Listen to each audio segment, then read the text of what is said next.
She stood at the gate with dust on her skirt and fear in her throat, rehearsing words she barely believed would save her. Work, she planned to say. Any work. The man didn't smile. He didn't reach for charity or pity. He studied her like a storm studies land. Then he said something that knocked the breath from her lungs. I don't need a servant, he said quietly. I need a wife. The wind seemed to stop. The world held its breath.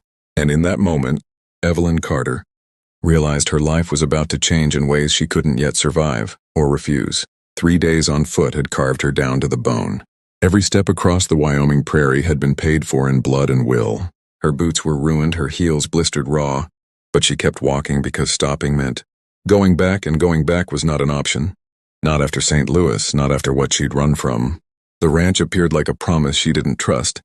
A solid house, a red barn, smoke lifting from a chimney, proof that someone still lived in this harsh, endless land. Evelyn paused at the wooden gate, fingers trembling around the latch. Hope was dangerous. It hurt worse than rejection. She swallowed and whispered the words one last time. I can cook, clean, mend, I just need somewhere to stay. The barn door creaked open. The man who stepped out looked carved from the land itself. Tall, broad, worn by weather and work. Jonah Reed, though she didn't know his name yet, moved with the steady confidence of someone who belonged exactly where he stood. 35, maybe more. Grief etched into his face, strength in his hands. He saw her sway, saw the way she clutched the fence like it was holding her upright. You found my place, he said, voice calm. What do you need? Evelyn lifted her chin, forcing her voice steady. Work, I'll earn my keep. I just need a roof. He looked at her for a long moment. Not at her dress, not at her face, at her hands, her posture, her eyes. Then he spoke. I don't need a servant. Her heart dropped. I need a wife. The words hit harder than hunger, harder than fear. You don't even know me, she whispered. I know enough, Jonah said. You're running. You're proud. And you're still standing. Silence stretched between them.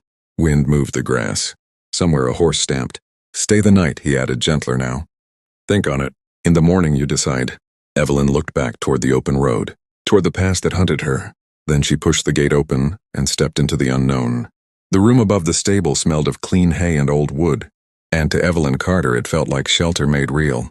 4 walls, a bed, a door that locked from the inside. After weeks of never knowing where she'd lay her head or if she'd wake to fear, it felt like mercy she didn't quite deserve. She sat on the edge of the narrow bed, hands shaking as she unlaced her ruined boots. Blood had soaked through the worn leather, blisters split and angry. Pain flared, but pain was familiar. It meant she'd survived another mile. Below her, the ranch settled into evening sounds. Horses shifting, a man's voice calling out. The steady life of a place that didn't know her yet, and didn't owe her anything. A knock came at the door, soft, respectful. Miss? A young voice called. Mr. Reed sent supper. Evelyn opened the door a crack. A boy barely grown stood there, holding a tray like it was something precious. Food. Real food. Warm. Thank you, she whispered, taking it with care. He's a good man, the boy added quickly, then fled down the stairs like he'd said too much. Evelyn ate slowly, afraid of her own hunger. Roast beef, potatoes, bread with butter. With each bite, the tight knot in her chest loosened just a little. She watched the prairie, darkened through the small window as the sky turned the color of bruised peaches and fading fire. Jonah Reed's words echoed in her head. I need a wife. Not want, need. Marriage, she knew, wasn't always romance on the frontier. Sometimes it was survival, protection, too broken. People choosing shelter in each other. Still, the idea terrified her. She washed as best she could and changed into a thin nightdress. Her mother's shawl stayed wrapped around her shoulders, threadbare but steady. She lay back on the bed, staring at the ceiling, mind spinning. Sleep came without warning and without nightmares. At dawn, pale light slipped through the window. Evelyn woke confused for a moment, then remembered where she was. Panic flared, then faded. She dressed carefully, smoothing her only decent dress, pinning her hair with shaking fingers. Outside, the ranch was already alive. Men working, horses moving. Jonah stood near the corral, speaking quietly with an older ranch hand. When he saw her, he didn't rush her, just nodded, gave her space. That simple courtesy settled something in her chest. She crossed the yard, boots crunching on hard earth. Did you sleep? Jonah asked. Yes, she said. Better than I have in weeks. He hesitated, then spoke plainly. I lost my wife 5 years ago. Since then, this place has been empty. Evelyn felt the weight of his words. I'm not asking you to decide today, he continued. Stay a few days. Learn the place, learn me. If you leave, I'll help you. She looked at his outstretched hand and realized the choice, terrifying and hopeful, was finally hers to make. Evelyn didn't take his hand right away. She stared at it, work roughened, steady, offered without demand, and felt the old instincts rise. Don't trust, don't hope, don't bind yourself to another promise that could turn sharp in the dark. I don't know you, she said quietly, and I won't pretend I'm not afraid of what marriage means. Jonah nodded once as if he'd expected nothing less. Then we're being honest already. They stood by the corral as morning stretched across the land. Horses stamped. Somewhere metal rang against metal. Life moved on, uncaring of the fragile moment between them. I won't touch you unless you ask, Jonah said. You'll have your own room, your own space. This would be a partnership in name first. Anything more happens only if and when you choose it. The words landed slowly, carefully, like stones placed to build something solid. Evelyn swallowed. Why would you do that? Most men wouldn't. His gaze drifted toward the wide house, then back to her. Because I buried someone I loved. And I know what it costs to break trust. I won't be the reason someone else learns that lesson. Something in her cracked, not wide, not all at once, but enough to let breath in. All right, she said. I'll stay a few days. That was all he asked for. The days settled into a rhythm she hadn't known she missed. She helped in the kitchen because her hands needed purpose. Baked bread, made stew. The men treated her with quiet respect, no questions asked. The house, once hollow, slowly filled with sound and warmth. Jonah watched, but never hovered, never ordered. When she worked, he thanked her. When she rested, he let her be. At night, she returned to the room above the barn. The locked door felt less necessary with each passing evening. On the third morning, she found him in the barn before sunrise, saddling his horse. Couldn't sleep, he asked. Too quiet, she admitted. He smiled faintly. The silence takes time. But one day you hear it differently. He hesitated, then added, I'm riding the boundary. Would you like to come? Fear flickered, then curiosity, then something like longing. I might fall, she warned. Then I'll catch you. The ride was slow, careful. Wind brushed her face as the land opened wide around them. He showed her the creek, the far pasture, the place where the ground dropped away sharply, and his voice softened when he spoke of the past. She told him some of hers. Not all, just enough. I'm running, she said. From a man who believed he owned me. Jonah's jaw tightened. If you stay, he said, no one touches you again. That's not a promise I make lightly. She believed him. That night, when he offered her a room in the main house, one meant for a future that had never arrived.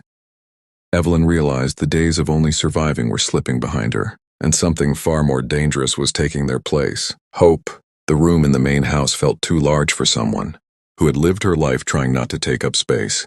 Evelyn stood just inside the doorway, hands folded, unsure whether to step fully in. Sunlight poured through the east-facing window, warming the pale walls. A sturdy bed, a wardrobe, a small fireplace, and in the corner, almost hidden, a wooden cradle, carved with care and never used. I can move that, Jonah said quickly, following her gaze. I should have years ago. No, Evelyn said before she could stop herself. Her voice softened. It's part of the room. Part of the truth. He studied her for a long moment, then nodded. All right. That simple acceptance told her more about him than any promise could. Life shifted quietly after that. She unpacked the few things she owned, one dress, a nightgown, her mother's shawl, and felt something strange. Take root, belonging, not ownership, not obligation, just space that welcomed her presence. Days passed, then more. She learned the rhythm of the ranch. Morning coffee, midday work, evenings on the porch as the sun bled into the horizon. Jonah asked her opinion on things, supplies, accounts, decisions, and listened as if her thoughts mattered. That mattered more than he knew. Then the sky began to change. Clouds rolled in low and heavy, bruised purple and gray. The air sharpened. Wind hissed through the grass like a warning. Storm's coming hard, Jonah said, scanning the horizon. Earlier than expected. They worked side by side without discussion, securing shutters, bringing in animals, stocking wood. Evelyn moved through the house with purpose she hadn't felt in years, protecting something that felt dangerously like hers. By nightfall, the storm arrived with teeth. Rain turned to sleet. Wind screamed against the walls. Thunder rolled so deep it rattled the bones of the house. Evelyn watched from the kitchen window, heart pounding, as Jonah stayed outside longer than he should have, checking fences one last time. When he finally came in, soaked and shaking, instinct took over. Sit, she ordered, pushing a mug of hot coffee into his hands. Drink. He obeyed without protest.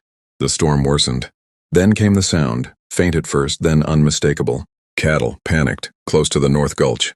Jonah was on his feet instantly. I have to go. You can't, Evelyn said. Not alone. He reached for his coat. She reached for her shawl. For a heartbeat they stared at each other, the truth clear in both their eyes. This isn't just your ranch anymore, she said quietly. The storm howled outside, hungry and relentless, and together they stepped into it. The storm swallowed them the moment they left the house. Wind slammed into Evelyn's chest, stealing breath and balance, and sleet cut her face like thrown gravel. Jonah's hand closed around hers without hesitation, iron strong, anchoring her as they fought toward the barn. Words were useless now, only motion mattered. They saddled in near darkness, fingers numb, horses nervous beneath them. Then they were riding, leaning low, following the sound of terrified cattle toward the northern boundary where the land fell away into the gulch. Lightning split the sky, freezing the world in white flashes. In those brief moments, Evelyn saw chaos, cattle milling too close to the edge, fence torn down, the drop yawning beyond. We turned them, Jonah shouted over the wind. Slow and steady. They worked as one, riding wide, pressing inward, turning panic inch by inch away from disaster. Evelyn's world narrowed to Jonah's voice, to her horse beneath her, to staying upright and alive. Then her horse slipped. One moment she was moving. The next, the ground rushed up hard and cold, knocking the air from her lungs. Pain flared. The sky spun. She tried to stand and couldn't. Jonah was there before fear could finish blooming. He was off his horse, arms around her, lifting her from the snow. His face, tight with a terror she'd never seen, hovered above hers. Are you hurt? He demanded. Evelyn, tell me. Just bruised, she gasped. I think. That's enough, he said fiercely. The cattle aren't worth you. But even as he spoke, the sounds changed. The herd was moving away from the edge, safe. They'd done it. The ride back was a blur. Jonah pulled her onto his horse, held her against him, shielding her from the worst of the wind with his own body. By the time they reached the house, Evelyn was shaking uncontrollably. Jonah carried her inside without a word. Upstairs, fire blazed in the hearth within minutes. He helped her from wet clothes with careful, averted eyes, wrapped her in quilts, so many quilts, sat beside her bed, rubbing her hands until warmth returned. You could have died, he said hoarsely. Why would you do that? She met his gaze, breath still shallow. Because you matter, and because you didn't give me safety to hide alone. Silence fell, not empty but charged. Outside, the storm raged on. Inside, something shifted. Jonah reached out, brushing damp hair from her face, his touch reverent. You're safe, he said softly. I've got you. For the first time since she'd run, Evelyn believed it. And somewhere between the firelight and the storm, fear loosened its grip, and trust took its place. Jonah didn't leave her side that night.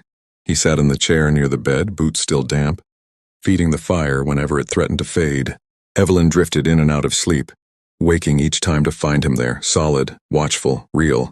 Each time she opened her eyes and saw him, the knot in her chest loosened a little more. By morning the storm had spent itself. Snow and ice lay heavy over the land, reshaping the world into something brittle and quiet. Jonah was gone when she woke, but the fire was warm, and a note rested on the bedside table.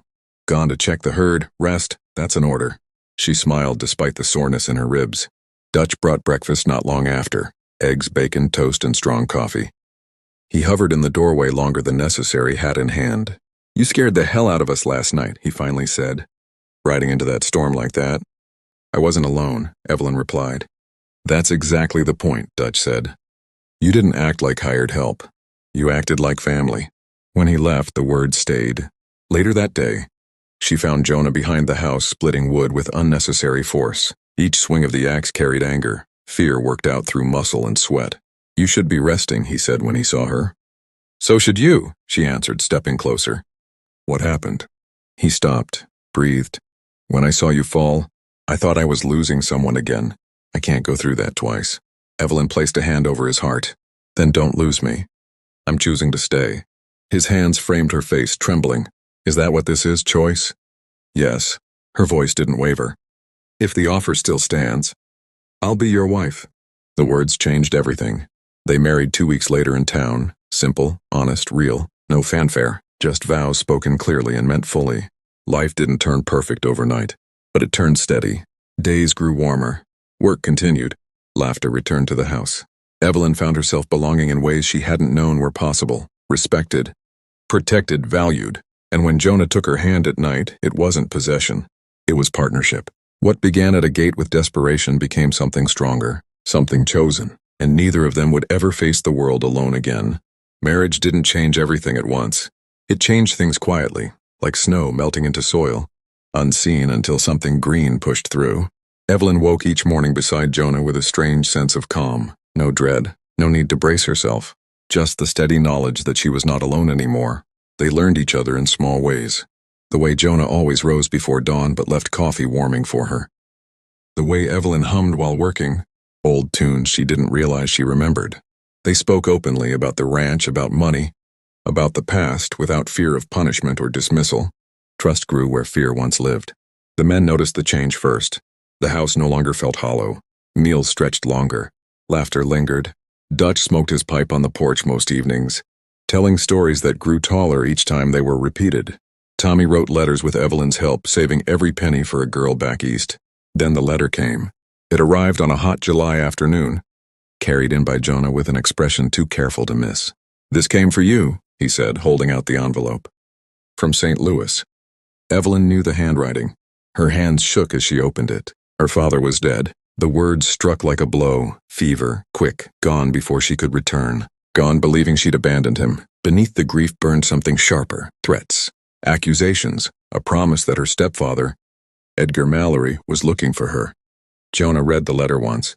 Then again, his jaw set. "You're not going back," he said flatly. "We'll handle this the right way." Letters were written. Lawyers contacted. The community alerted. Still, unease settled over the ranch like a shadow. Evelyn found herself watching the horizon again, listening for riders who didn't belong. August brought heat and confirmation. A stranger had been asking questions in town, a well-dressed man claiming to search for a troubled stepdaughter. "He's coming," Evelyn said quietly. "I know him. He won't stop." Jonah didn't argue. He prepared. The confrontation came at dawn. Hooves thundered toward the house. 3 riders. One face Evelyn would never forget. Edgar Mallory called her name like he still owned it. Jonah stepped onto the porch, rifle steady. "You're trespassing." Mallory laughed, accused, lied. Then Evelyn stepped forward. Her voice didn't shake. She told the truth about the hands, the threats, the fear that drove her into the night. She named it all, standing beside her husband, refusing shame. The silence that followed was absolute. Mallory looked small then, cornered, powerless. He left without another word. When the dust settled, Evelyn leaned into Jonah's side, trembling, not with fear but release. That night, wrapped in his arms, she understood something deep and unmovable. The past no longer owned her. She had faced it, and won. The days after Edgar Mallory left felt lighter, as if the land itself had exhaled. Evelyn noticed it first in the small things. She slept through the night without waking to dread. She stopped scanning the road whenever dust lifted in the distance. Her shoulders, once drawn tight as armor, finally eased. For the first time in longer than she could remember, she moved through her days without fear nipping at her heels. Jonah saw it too. "You're humming again," he said one morning, leaning in the doorway as she kneaded bread. "That's new."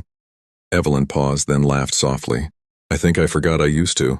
Word of the confrontation traveled fast, not as gossip, but as fact. No one questioned her story. No one doubted her. In the West, people recognized the difference between truth and control, and they closed ranks around their own. "You stood your ground," Kate from town said over tea one afternoon. "That takes spine.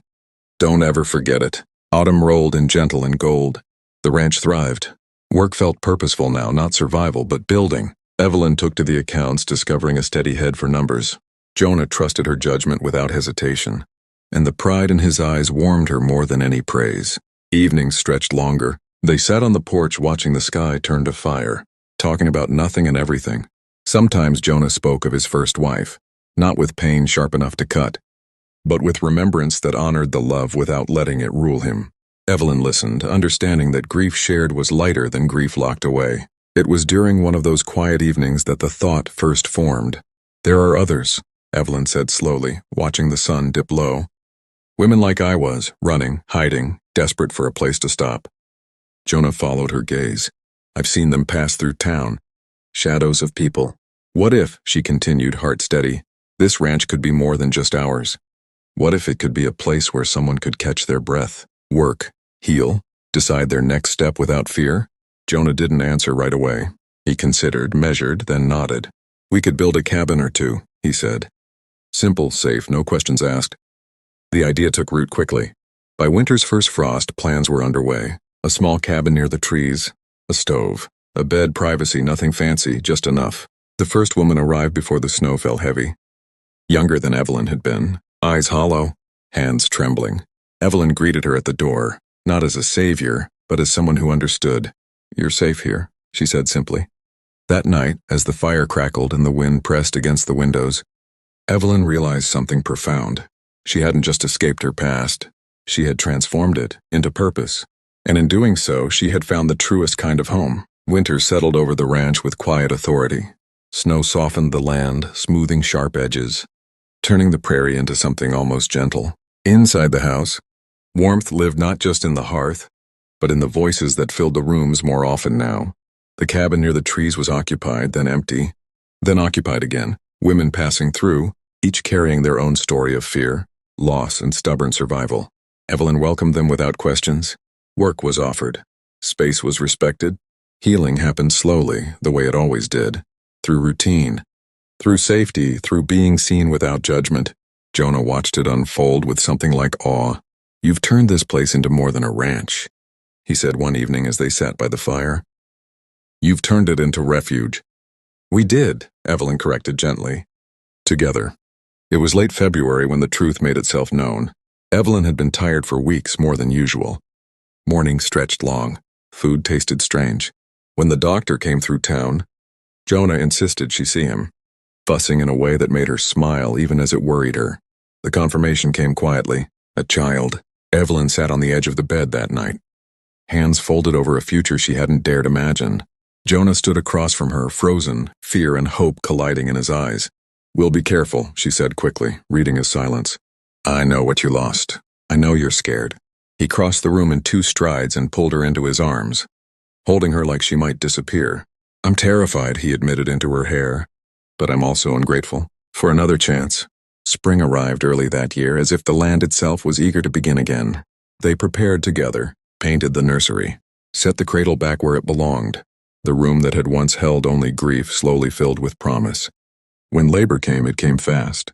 Jonah stayed. Through every cry, every breath, every moment fear tried to reclaim him. At dusk, their daughter arrived, loud, strong, alive. Evelyn held her, tears blurring the world. Hope, she said without hesitation. Jonah repeated the name like a vow. Life changed after that, not suddenly but completely. Days filled with small miracles, tiny hands, soft breaths, the steady rhythm of a family built not from obligation, but from choice. Standing on the porch one evening, watching the sun set over land that had once terrified her, Evelyn felt something settle deep and sure. She had come looking for work. She had found home, and this life, this love, was something she would protect with everything she had. Hope grew like the land around her, slow, stubborn, and strong. By her first summer, she was already a presence felt across the ranch. The men softened around her. The women in the cabin lingered longer, drawn by the quiet miracle of a baby born into safety. Evelyn watched it all with a tenderness that still surprised her, amazed at how quickly love could grow when fear was no longer in the way. Motherhood changed her, but it didn't shrink her world. It expanded it. She learned to balance a child on one hip while managing accounts, while listening, while guiding. Jonah marveled at her steadiness, at the way she moved through each day with purpose and grace earned the hard way. You were made for this, he said once, watching her rock Hope to sleep. Evelyn shook her head. No, I chose this. The cabin became a permanent fixture by the 2nd year. Then another, simple shelters built with care and rules that protected dignity above all else. Word spread quietly along the trails, about a place where questions weren't asked and hands didn't take what wasn't freely given.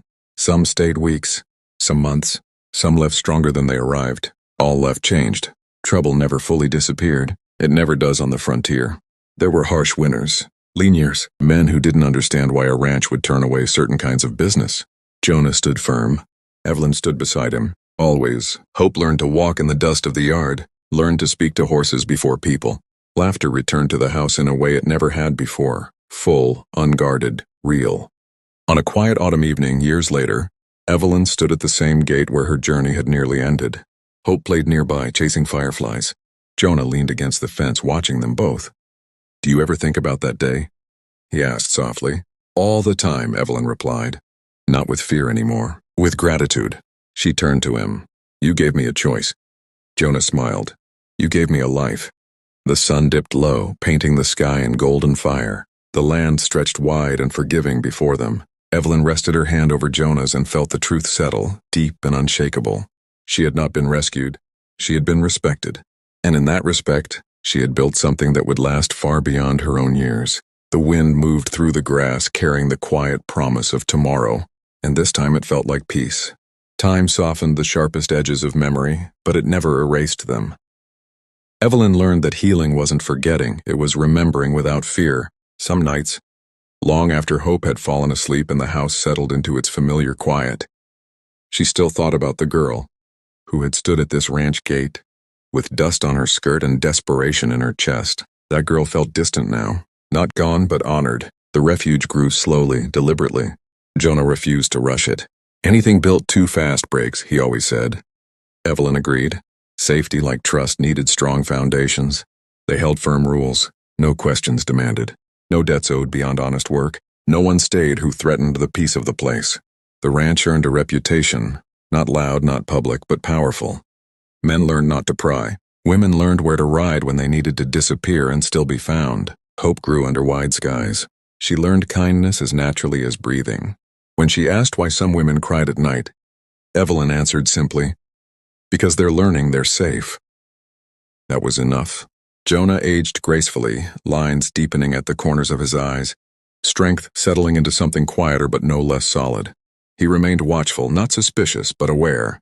He knew what the world could do to those it decided were vulnerable.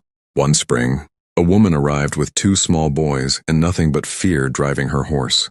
She stayed through the planting season, then longer. When she finally left, her back was straighter, her eyes clearer. "You saved me," she told Evelyn. Evelyn shook her head gently. "No, you saved yourself. We just gave you room." That night, Jonah took Evelyn's hand as they stood on the porch watching the moon rise. "You turned pain into shelter," he said. "Not many people can do that." "I didn't do it alone," she replied. "I never would have." Hope ran up then, laughter spilling out of her, arms flung wide as she crashed into them both. The world narrowed to that moment, warmth, connection, certainty. Evelyn looked out across the land that had once felt endless and cruel. Now it felt purposeful, alive. She understood then that survival was only the beginning. What mattered was what came after, what you built from what tried to break you. And standing there, wrapped in the life she had chosen, Evelyn knew this truth as surely as she knew her own name. Some homes are found, others are built, one brave choice at a time. The ranch changed hands slowly, the way meaningful things always did. Not through papers or speeches, but through quiet trust and shared work. Hope grew into the land, learning its moods, its dangers, its gifts. She learned how to listen, to horses, to weather, to people who carried silence like a wound. Evelyn watched her daughter with a pride that was calm and fierce, knowing strength could be gentle and still hold its ground. Years passed. The cabins weathered storms and seasons, their doors opening and closing with lives in motion. Some returned to visit. Some sent letters from far-off places. All carried a piece of the ranch with them, proof that safety could exist, that dignity could be rebuilt. Jonah slowed eventually, not in spirit but in body. He spent more mornings on the porch, more evenings watching the sky turn color. Evelyn sat beside him, fingers laced with his, content in the quiet they had earned. One late afternoon, as the light softened and the wind moved just enough to whisper through the grass, Jonah spoke. "If anything happens to me," he said, not unkindly, "promise me you won't close this place." Evelyn squeezed his hand. "Nothing is happening." "Promise me anyway." She met his eyes, steady, loving, unafraid. "I promise. This doesn't end with us." He smiled then, satisfied, and leaned back into the chair. When he passed, it was peaceful, surrounded by land he loved and a life he had helped build. Not alone. Grief came, as it always does. Heavy, honest. But it didn't hollow her out. Evelyn mourned him fully, openly, held by a community that existed because of choices they had made together. The ranch did not fall silent. Hope stepped forward, not forced, not rushed. Just ready. She carried the work on with the same quiet integrity she'd been raised in. Evelyn remained close, guiding when asked, stepping back when not. One evening years later, Evelyn walked alone to the gate where everything had begun. The wood was worn smooth by time and touch. She rested her hand on it, remembering dust, hunger, fear, and the voice that had offered her something different. She smiled. She had asked for work. She had been given respect. And from that single moment of courage, a life had grown, layer by layer, choice by choice, until it became a legacy. The wind moved through the prairie, carrying the sound of laughter from the house behind her. Evelyn turned toward it, toward home.